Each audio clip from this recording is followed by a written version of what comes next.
دل نواز، دل کو مو لینے والی شخصیت، ایسے خصوصیات، ایسے کمالات، ایسا خلق، ایسی ہستی کہ جس سے دلوں کو اطمینان حاصل ہو، دلوں کو خوشی ہو، جو دلوں کو تسکین دینے والے ہوں، وہ شخصیت تھی آپ صلی اللہ علیہ وسلم کی ذات مبارکہ، دل پذیر، دلوں کے اندر اتر جانے والی۔ آپ کا چہرہ دیکھتے ہی لوگ آپ کی طرف پروانہ وار امڑ آتے تھے، آپ کا دیدار ہی ان کے دلوں کی تسکین کا سبب تھا، اور آپ کی شخصیت من مو لینے والی تھی۔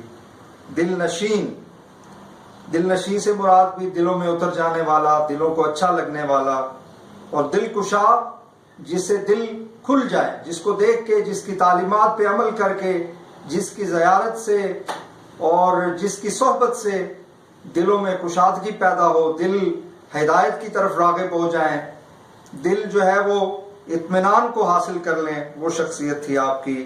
چار اساز و چار اگر خیر البشر، آپ کی ذات جو ہے وہ دوسروں کی مدد کے لیے تھی، دوسروں کی چارہ جوئی کرتے تھے، غریبوں، مسکینوں، یتیموں کا خیال رکھتے تھے، مسائل میں گھرے لوگوں کی مدد فرماتے تھے، اور ان کے مشکل کاموں کا حل بتاتے تھے۔ سب سے بڑی جو انسانیت کے لیے نجات اور ہدایت کا سبب آپ ہی کی ذات ہے، کیونکہ آپ نے ہی گمراہی کے اندھیروں سے مخلوق کو روشنی کی طرف لایا، ہدایت کی روشنی عطا کی، اور انہیں اسلام کی، ایمان کی دولت سے بہرہور فرمایا۔ چارہ گر، اس سے مراد بھی لوگوں کی دستگیری کرنے والے اور لوگوں کی چارہ جوئی کرنے والے، لوگوں کے مدد کرنے والے، لوگوں کے کام آنے والے۔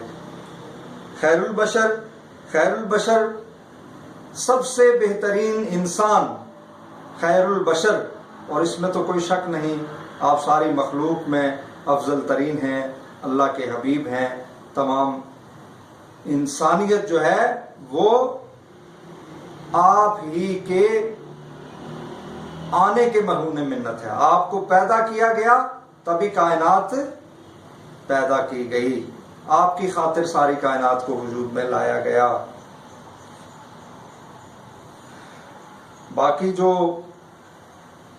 جتنی بھی تشریحات ہیں آپ کے نوٹس میں شامل ہیں، مزید کوئی اس سے زیادہ استفادہ کرنا چاہے وہ بالکل مجھ سے رابطہ کر سکتا ہے۔ یہ آسان الفاظ میں آپ کو مفہوم بتایا جا رہا ہے۔ اس کی تشریح میں آپ صلی اللہ علیہ وسلم کی آپ جتنی بھی صفات بیان کریں گے آپ کر سکتے ہیں۔ کوئی شعر آپ لانا چاہیں آپ لا سکتے ہیں۔ انہی خصوصیات کے حوالے سے ایک مشہور فارسی کا شعر ہے کہ حسن یوسف دم عیسیٰ ید بیضا داری، آنچ خوباں ہمی دارن تو تنہا داری، کہ تمام انبیاء کو الگ الگ صفات عطا ہوئیں، لیکن آپ صلی اللہ علیہ وآلہ وسلم کے اندر حسن یوسف بھی ہے، کمالات عیسیٰ اور موسیٰ بھی ہیں، توحید ابراہیم بھی ہے، اور علم آدم بھی آپ کی ذات کے اندر پایا جاتا ہے۔ تمام انبیاء کے اوصاف اور کمالات کا مجموعہ آپ صلی اللہ علیہ وسلم کی ذات ہے، اور وہ بھی کمال درجے میں۔ تمام تر اوصاف و کمالات آپ صلی اللہ علیہ وسلم کی ذات کے اندر کمال درجے میں پائے جاتے ہیں۔ سر بسر مہر و مروت، سر بسر صدق و صفا، آپ کی ذات پوری کی پوری، سر بسر پوری کی پوری مہر و محبت تھی، یعنی مہر محبت ہی کو کہتے ہیں، مروت، سر بسر مہر و مروت، سر بسر صدق و صفا، صدق سچائی، اخلاص، صفا پاکیزگی، آپ کی ذات مکمل طور پہ مجسمہ محبت تھی، اور آپ تمام عالمین کی ساری مخلوق کے لیے رحمت بنا کے بھیجے گئے۔ سچائی آپ پہ ختم تھی، کفار بھی آپ کو صادق اور امین کہتے تھے، اور آپ کا قلب مبارک اتنا پاکیزہ تھا کہ اس کے اندر کبھی کسی برائی کا خیال تک بھی نہیں آ سکا، اور اندرونی اور ظاہری طور پہ آپ پاکیزگی کی صفت سے مزین تھے۔ سر بسر لطف و عنایت، سر بسر خیر البشر، آپ تمام کے تمام، آپ کا وجود ہی سب کے لیے لطف و عنایت کا ذریعہ ہے، الطاف و مہربانی کا ذریعہ ہے، اور آپ کی ذات جو ہے وہ سر تپا خیر ہی خیر ہے، سر تپا نیکی ہی نیکی ہے۔ آپ کی ذات کے مجسمہ خیر ہے، مجسمہ نیکی ہے، مجسمہ احسان ہے، اور مجسمہ محبت ہے۔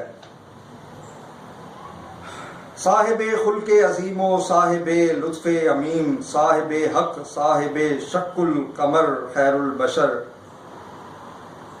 تو آپ صلی اللہ علیہ وآلہ وسلم کی جو ذات مبارکہ ہے وہ خلق عظیم کی حامل ہے، اور یہ بات کون کہہ رہا ہے؟ یہ بات اللہ تعالیٰ کی ذات کہہ رہی ہے، انک لعلی خلق عظیم۔ اسی طرح اس آیت کا تو یہ ترجمہ ہوا کہ ہم نے آپ کو اخلاق کے بہت ہی بلند مرتبے پہ فائز کیا، اعلیٰ ترین اخلاق سے اللہ تعالیٰ نے آپ کو متصف فرمایا، جیسے کہ حسان بن ثابت کا مشہور شعر ہے کہ وَأَحْسَنُ مِنْكَ لَمْ تَرَ قَطُّ عَيْنِي، کہ آپ سے حسین جمیل اعلیٰ اوصاف کا مالک میں نے دیکھا ہی نہیں۔ شیخ سعدی فرماتے ہیں حسنت جمیع خصالہ، آپ کے تمام اوصاف کمالات خصائل نہایت حسین تھے، خوبصورت تھے، صاحب خلق عظیم آپ ہیں۔ اسی طرح لقد کان لکم فی رسول اللہ اسوۃ حسنہ، اور آپ صاحب لطف عمیم ہیں، آپ کا لطف ساری کائنات پہ، ساری مخلوق پہ ہے۔ ایک ظاہری مہربانی اور الطاف ہے، وہ کیا ہے؟ وہ جو ہدایت کا پیغام آپ صلی اللہ علیہ وسلم لے کے آئے اور آپ کے ذریعے دنیا کو، مخلوق کو، انسانیت کو ہدایت میسر آئی۔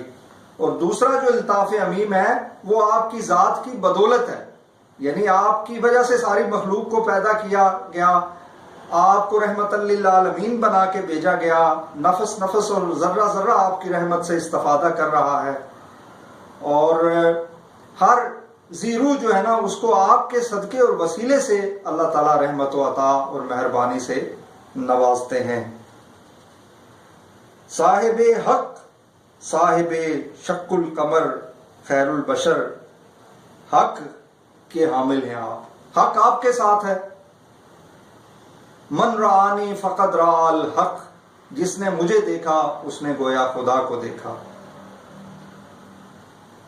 آپ سچائی کا پیکر تھے، اور خدا کی توحید، خدا کی سچائی، خدا کی ذات کا سب سے بڑا پیغام، سب سے بڑی مثال وہ آپ صلی اللہ علیہ وسلم کی ذات ہے۔ آپ پیکر صدق و صفا تھے، اور آپ کا کلام جو ہے وہ مکمل طور پہ اللہ تعالیٰ کی طرف سے تھا۔ وما ينطق عن الهوى ان هو الا وحی یوحی، آپ اپنی طرف سے کچھ بولتے ہی نہ تھے، مگر وہی بات کرتے تھے جو اللہ تعالیٰ چاہتا تھا، جو آپ کی طرف وحی کی جاتی تھی۔ آپ کے معجزوں کا تو بیان ہی نہیں، بہت بڑے معجزات آپ صلی اللہ علیہ وسلم سے سرزد ہوئے۔ سب سے جو بڑا معجزہ قیامت تک کے لیے زندہ اور باقی رہنے والا ہے وہ قرآن پاک ہے، کہ جس کے ایک حرف میں زیر زبر میں بھی تبدیلی نہیں کی جا سکتی، اور اس کے اندر جو علم ہے، جو علوم ہیں، جو کائنات کے اسرار ہیں، جو راز ہیں، یہ کائنات کا سب سے بڑا علم ہے قرآن، اور اس کی بتائی گئی سچائیوں میں سے بعض سائنس نے ثابت کی ہیں اور بعض تک ابھی سائنس پہنچ ہی نہیں سکی۔ یہ سب سے بڑا معجزہ ہے۔ اس کے اندر جو اخلاق، تعلیم، جو بھی زندگی اور کائنات کے جو حقائق، جو اللہ تعالیٰ کے معرفت کے اسرار بیان کیے گئے ہیں، وہ سب سے بڑا معجزہ ہے۔ اور اس کے بعد دوسرا بڑا معجزہ آپ صلی اللہ علیہ وسلم کی سیرت طیبہ ہے، سیرت پاک ہے۔ یہ دوسرا بڑا معجزہ ہے۔ آپ خلق عظیم کے حامل تھے۔ پوری کائنات میں اس قدر عالی اخلاق کی مالک ہستی کوئی بھی نہیں، یہاں تک کہ حضرت انس بن مالک رضی اللہ تعالیٰ عنہ فرماتے ہیں کہ میں 10 سال آپ کی خدمت میں رہا مگر آپ نے مجھے ایک دفعہ بھی اونچی آواز سے ڈانٹا نہیں، کوئی سخت بات نہیں کی، اور کبھی بھی مجھے کسی تکلیف میں مبتلا نہیں کیا۔ اور دیگر جو معجزات ہیں انہیں مادی معجزات کہا جاتا ہے، جیسے انگلیوں سے پانی کا جاری ہو جانا، دست مبارک سے پانی کا جاری ہو جانا، دودھ کا جاری ہو جانا، یا درختوں کا بولنا، جانوروں کا سلام کرنا، پہاڑ کا ہلنا، اور ان میں معراج کا معجزہ بھی شامل ہے۔ اور یہاں پہ جس بات کا ذکر کیا گیا ہے وہ ہے صاحب شق القمر۔ تو یہ مکہ مکرمہ میں کوہ ابو قبیس کے اوپر جب آپ کھڑے تھے تو کفار نے کہا کہ اگر آپ سچے ہیں اور خدا کے نبی ہیں تو خدا تو ساری کائنات کا خالق و مالک ہے، زمین و آسمان کے اوپر اس کا تصرف ہے، سورج چاند ستاروں کے اوپر اس کا تصرف ہے، لہٰذا آپ کوئی ایسا معجزہ دکھائیں جس سے یہ ثابت ہو کہ آپ خدا ہی کی طرف سے بھیجے گئے نبی ہیں۔